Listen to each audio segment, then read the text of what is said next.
Alright, we're going to revisit the mysteries of the J valve with an improved PowerPoint presentation. Here's your J valve.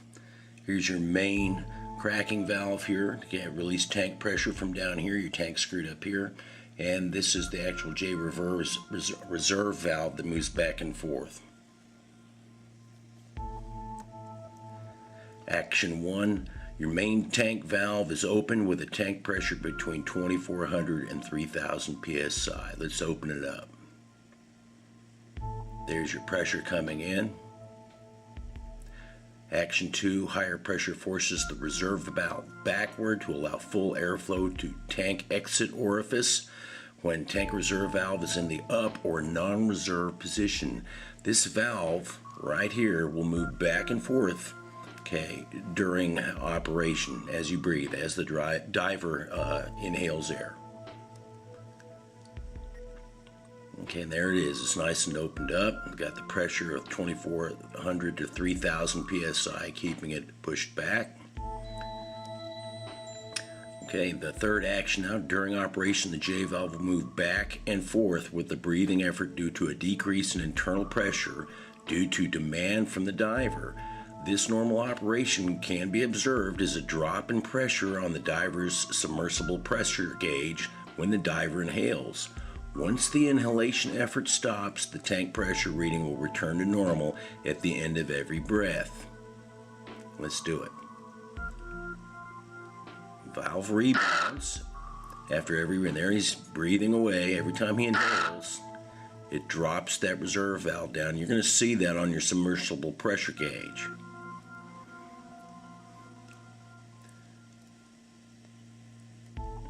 Okay, as the tank drains to around 500 to 700 psi, overall pressure is reduced in the valve.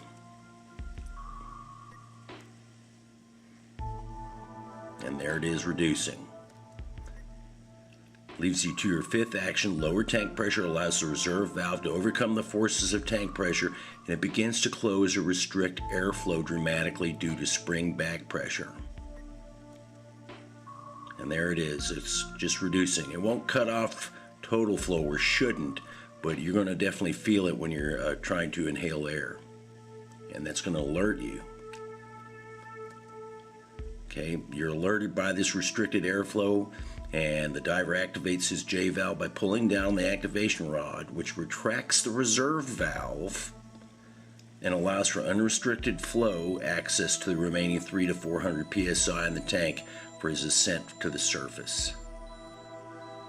Okay, retract the J valve. It's now in the down or activated position, as we call it, and you notice that valve was pulled backward.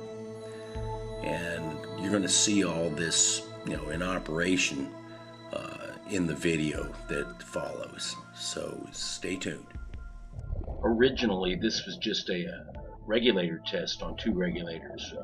One, the Scubapro balanced second stage, you see right there, which I'd rebuilt, and then the other one, of course, is the very famous Scubapro pilot. And granted, they're single hose regulators, but they are really just badass regulators. You can see there I'm using the free flow stop lever. And it says dive, okay, not dive, okay. It has to be pushed up towards the top of the regulator in order to activate it. If it's down, it stops free flow. When it's up, it will free flow. Right now I'm adjusting a little bit on the balance. Now we go ahead and get it in.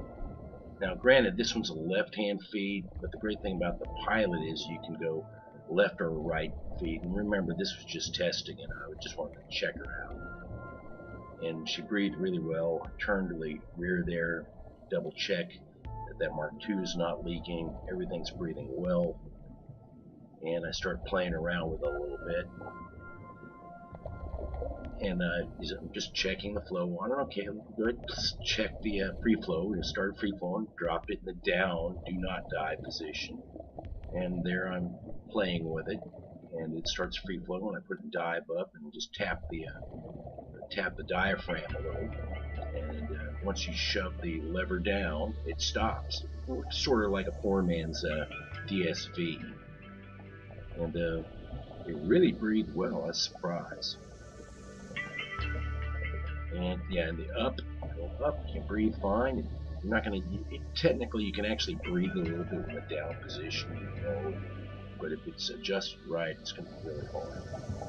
And I'd already tested like 4 regs earlier, so my mask, I should have spit my mask some more.